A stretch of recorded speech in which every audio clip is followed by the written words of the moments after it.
aqui é o Bigode e estamos aqui para mais um encontro da nossa Catequese Online. E vamos iniciar com a nossa oração e vamos pedir que o Espírito Santo esteja conosco durante esse encontro, enquanto vocês estiverem assistindo, para que vocês possam compreender e Ele possa nos iluminar. Do Pai, do Filho, do Espírito Santo. Amém.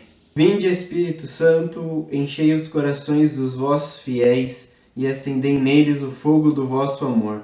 Enviai o vosso Espírito, e tudo será criado, e renovareis a face da terra.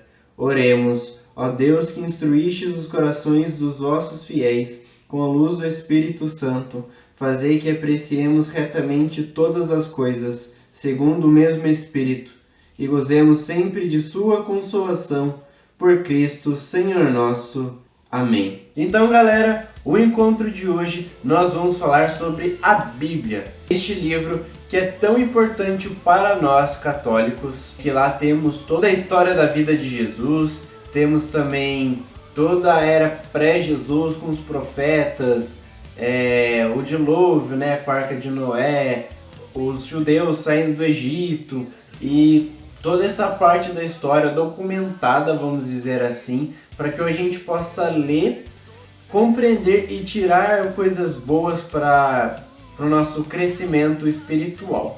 E o mês de setembro, aqui no Brasil, é considerado o mês da Bíblia. Foi instituída pela CNBB, que é o Conselho dos Bispos do Brasil. Isto porque no dia 30 de setembro é comemorada a festa litúrgica de São Jerônimo, o padroeiro dos biblistas, pois a sua maior obra foi a primeira tradução da Bíblia, que antigamente só existia em grego e em hebraico, esse antigamente é bem antigamente mesmo, para o latim. E ele teve o cuidado de ser o mais fiel possível ao texto original escrito em grego e em hebraico. Para isso ele fez muito estudo para que as palavras que ele utilizasse, que eram a tradução, não mudasse o sentido e nem a mensagem, com o peso com que aquela parte da Bíblia foi escrita, ou da maneira com que aquele apóstolo, aquele evangelista ou aquela pessoa escreveu daquela maneira com o intuito de passar uma certa mensagem. E assim a Igreja no Brasil propõe que durante esse mês os fiéis deem uma importância maior e uma relevância maior na leitura da Bíblia, no estudo da Bíblia, dando uma visibilidade maior para a Bíblia, que é um dos pilares da nossa fé. O que é a Bíblia? A Bíblia é um conjunto de livros escritos ao longo de séculos com a inspiração do Espírito Santo, que contém a era pré-cristã, os primeiros anos do cristianismo. Essa inspiração não significa que Deus foi escrevendo através das mãos humanas de modo psicográfico, mas eles escreveram suas vivências ou histórias contadas a eles com a condução do Espírito Santo sobre o que e como escrever. Ela é dividida em duas partes, o Antigo Testamento e o Novo Testamento, mas essa palavra testamento pode ser interpretada também como aliança, ficando com a Antiga Aliança e Nova Aliança, dois termos muito importantes encontrados na Bíblia. O Antigo Testamento possui 46 livros e conta sobre a criação do mundo em Gênesis e a formação do povo de Israel, desde a saída do Egito, a instituição dos 10 mandamentos, o início da fé com Abraão e os profetas que prepararam a vinda do Messias que viria para salvar o povo de Israel. Já o Novo Testamento possui 27 livros e conta sobre toda a história de Jesus, iniciando pela visita do anjo a Maria, o nascimento de Jesus, parte de sua infância e toda a sua vida pública até a crucificação e ressurreição. Nela conta a escolha dos 12 apóstolos, pregações que Jesus fez, os milagres realizados por ele e seu sacrifício por nós. Após a ascensão de Jesus aos céus, a Bíblia narra os primeiros anos da Igreja, em que os apóstolos fundam as primeiras comunidades cristãs e começam a disseminar a fé pelo mundo. Agora que vocês sabem como é a estrutura da Bíblia, vamos falar um pouco da história por trás da Bíblia. A Bíblia nem sempre foi esse livro que nem a gente tem aqui, com os livros divididos, com os capítulos certinho, tudo junto, vários textos, assim, bem dividido, bem organizado, como a gente tem aqui. Não falo nem a parte de com zíper, com capa de couro, com nota de rodapé, com sumário, com anotação. Nem sempre a Bíblia foi assim, não digo nem impressa, né? Eu estou um pouco antes ainda da impressão, nem antes da impressão a Bíblia era tão, vamos dizer assim, organizada, né? Bem dividida.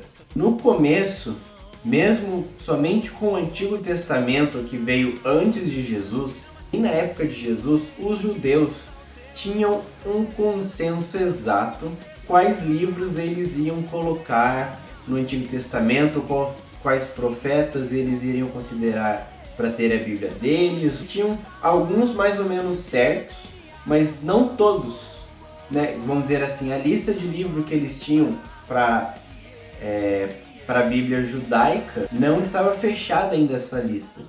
Eles tinham algumas discussões dentro deles. E também, antes de ser tudo junto, eram divididos em escritos, em papéis, guardados em bibliotecas ou em templos, né, com os escritos à mão mesmo, tipo, uma pilha enorme assim, de escrito, cada parte, cada fragmento numa folha, num pergaminho, coisa do gênero. Então imagina algo grande assim, com vários papéis, cada papel, sei lá, vamos supor, vou pegar um livro aqui de exemplo, do livro de Josué. Vamos supor que já existia, que eles já tinham selecionado o livro de Josué. Ele não estava aqui, aqui tem capítulo 10, capítulo 11, certo? Vamos supor que parte do capítulo 10 estava num papel, parte do outro do capítulo 10 estava em outro papel, em outro fragmento, em outro pergaminho. Então, eles tinham todos reunidos, mas não eram separados e nem ainda definidos o que eles iam seguir. Mas então, quando os apóstolos começaram a pregar, né, depois da morte de Jesus, da ascensão de Jesus, que assim eles foram enviados pelo mundo, eles foram para outros povos, e eles foram para outros povos, outras nações evangelizar. E a língua mais falada da época era o grego. O grego é como se fosse o inglês nosso hoje em dia. Tipo, existem outras línguas, mas é a língua mais falada, língua do comércio e essas coisas. Então eles precisavam de uma tradução grega para poder serem mais globais no que eles iriam evangelizar. E já existia uma Bíblia, que chamam hoje de Antigo Testamento, em grego. Existia uma versão exatamente com os livros do Antigo Testamento que temos hoje. 46 livros do Antigo Testamento. Então eles escolheram esses para começarem a pregar. Mas com o tempo foi necessitando, né, com os apóstolos se separando e muitos morrendo, foi necessário então se decidir o Novo Testamento, o que contava sobre a história de Jesus, pois as pessoas que contavam, tipo, boca a boca assim, estavam morrendo, estavam desaparecendo. Então eles precisavam decidir o Novo Testamento para todo mundo ter acesso a essas histórias, aos ensinamentos de Jesus. E isso durou muito e muitos anos. Discussão dentro da igreja, de decisão e também de busca de vários fragmentos de cartas, de evangelhos que foram escritos, que estavam perdidos, né? Tinha grupo que queria colocar todos os que eles tinham, aí já tinha outros que queriam, sei lá, tipo, os 4 evangelhos e acabou. Então foi muitos anos de se discutindo, só ficou claro mesmo com o Concílio de Hipona, em 393, onde eles bateram o martelo da lista dos livros, tanto do Antigo quanto do Novo Testamento. Então assim, essa é a lista que até hoje temos, com 46 livros e 27 no Novo. Então para vocês verem que não foi da noite pro dia que a Bíblia saiu, você não, desse dia vai ser esse, vamos fazer. E mesmo depois de decidido, não tinha ela impressa. Quem queria ter a Bíblia em casa, ou vamos supor, tem uma comunidade que quer ter essa Bíblia, tinha que copiar na mão, página por página, então era muito difícil acesso à Bíblia. Hoje em dia a gente tem qualquer loja católica que a gente vai, hoje em dia a gente acha uma Bíblia, a gente tem Bíblia no celular, então hoje em dia é muito fácil acesso por ter ela impressa, ela digital. Para que a gente tenha isso hoje, foram muita gente quebrando a cabeça e discutindo para chegar numa conclusão.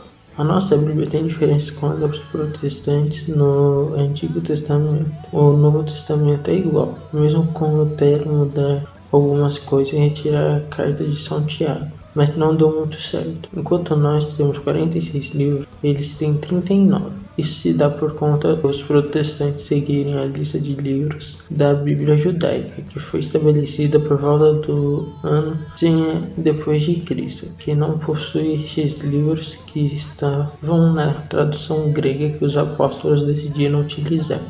A Bíblia que a gente conhece, que a gente tem, ela é muito mais simplesmente um conjunto de livros com somente histórias que foram escritas por pessoas, elas viveram em certa época, ou alguém contou para elas e ela somente escreveu, para como se fosse um livro de história mesmo, para quem lê, se conhecer, se legal, tipo, novo e tal, né? Esse foi Jesus, né? Um cara, tal, filho de Deus, passou aqui, né? Ele fez alguns milagres aí, tá aqui a história dele. Mas lá está toda a revelação de Deus, desde os primeiros profetas até a vinda, morte, ressurreição de Jesus e a vida após a ascensão dele. Então a gente tem muita coisa de muita importância dentro da Bíblia. A gente tem a revelação de Deus lá, a promessa do Messias, Jesus concretizando o que foi escrito no Antigo Testamento, no Novo Testamento sendo concluído tudo o que havia prometido para os judeus, os ensinamentos que estão neste livro que a gente tem que ler, compreender e começar a seguir. Mas ela não é um livro fácil que qualquer um entende, né? É um livro simples que você compreende realmente compreende de uma maneira fácil. É um livro assim bem complexo, com muitas mensagens na entrelinhas, que você tem que entender todo um contexto, não somente do fragmento, mas sim como um todo, como um texto todo.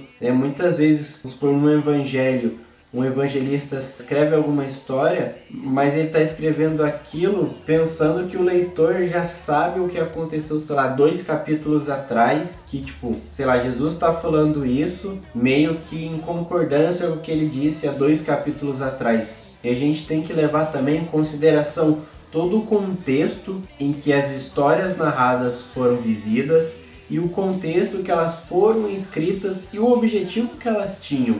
Vamos supor, para tal povo, para um povo já convertido, para um povo que seria convertido ainda, né? Como teve a inspiração do Espírito Santo, a escrita da Bíblia, ela é muito mais do que contar histórias, mas sim uma fonte onde a gente pode ler, a gente pode encontrar Jesus. A gente não tem que ler procurando textos ou alguma coisa, a gente tem que procurar ler e procurar encontrar Jesus naquilo.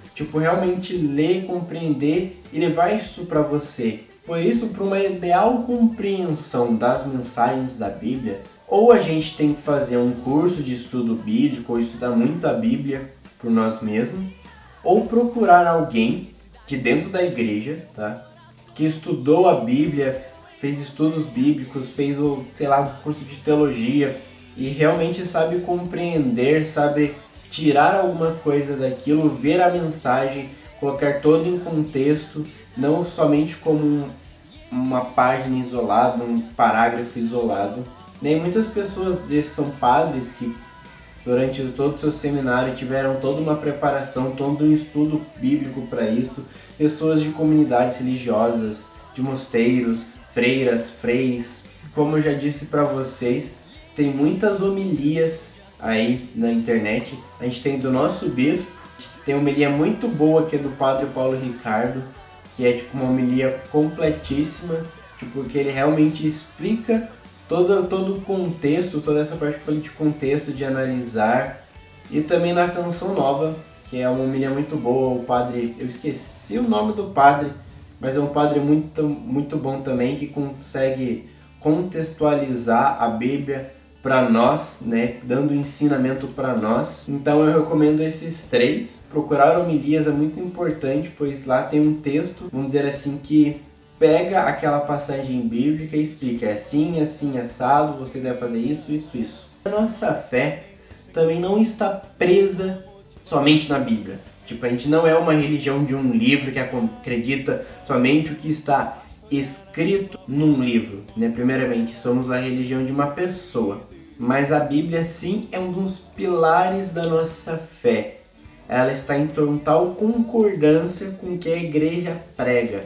O que a igreja prega, juntamente com a Bíblia, está junta com toda a tradição deixada pelos apóstolos que Jesus escolheu e pelas primeiras comunidades cristãs, no que eles acreditavam, no que eles pregavam, certo? Todas as pessoas que, vamos dizer, principalmente os apóstolos que tiveram um contato com Jesus, que o que eles passavam provavelmente era muito mais do que eles escreveram, e sim que a gente acredita toda uma tradição de quase 2000 anos de igreja. E uma das partes dessa tradição, que é um dos pilares, é a Bíblia. Temos a tradição, temos os dogmas. E há muitos dogmas de fé que nós acreditamos, que a igreja defende, que não estão escritos esclarecidamente na Bíblia, tipo, com as mesmas palavras. Mas nós acreditamos o que foi deixado, revelado, e que muitos deles são sustentados por passagens da Bíblia. Não estão escritos lá esclarecidamente, mas se você for pegar e ver nas entrelinhas de muitas passagens, você vai achar algo que sustente aquilo que a igreja prega. Então, galera, esse foi o nosso encontro. Espero que vocês tenham gostado dele. Eu sei que acho que foi um encontro mais maçante, né? Muita informação. Eu acho que foi um encontro mais informativo, mas é algo muito importante que vocês têm que tentar extrair o principal desse encontro para você. Não, a Bíblia é isso, e eu tenho de usar para isso, né? Tipo, como eu falei no final, a importância da Bíblia. A Bíblia dentro, tipo, o lugar dela na nossa fé não é o lugar principal da nossa fé, mas sim uma ferramenta que a gente tem de usar para chegar em Jesus. E para a tarefa dessa semana, atividade. Eu queria que vocês pesquisassem quem foi os 4 evangelistas. Foram eles São João, São Lucas, São Mateus e São Marcos. Eu quero que vocês pesquisem quem que foram eles, a maior quantidade de informações que vocês conseguirem, tipo, viveram tal, escreveram por causa disso, escreveram dessa maneira. Então eu quero que vocês pesquisem sobre esses 4, mas muitas vezes a gente vê e acha, os 4 evangelistas são isso. Mas podem ser que vocês descubram algo novo sobre eles. É que eu falo, eu não quero uma página, tudo bem que é sobre bastante gente. Vai ficar mais ou menos grande, né? Mas nada exagerado. Então, para finalizar, vamos fazer a nossa oração. Sempre que no final eu gosto de pedir para que a Maria, nossa mãe, esteja sempre olhando para a gente, sempre nos protegendo com seu manto, né, sempre nos guiando, nos ajudando a sempre buscar Jesus. Ave Maria, cheia de graça, Senhor convosco, bendita sois vós entre as mulheres, bendito é o fruto do vosso ventre, Jesus. Santa Maria, Mãe de Deus, rogai por nós, pecadores, agora e na hora de nossa morte. Amém. E ao nosso anjo da guarda, que ele esteja com a gente, nos inspirando a fazer coisas boas, nos inspirando a ser agradáveis a Deus, a buscar mais a Deus, e também a carregar nossa cruz e sempre nos proteger. Santo anjo do Senhor, meu zeloso guardador, se a ti me confiou a piedade divina, sempre me rege, me guarde, me governe, me ilumine. Amém. Estivemos e sempre estaremos reunidos no nome de Deus que é Pai, Filho e Espírito Santo. Amém. Muito obrigado por ter chegado até aqui neste encontro. Eu espero vocês no próximo e tchau! E agora conto as horas para poder te encontrar. Eu descobri que ao teu lado é meu lugar.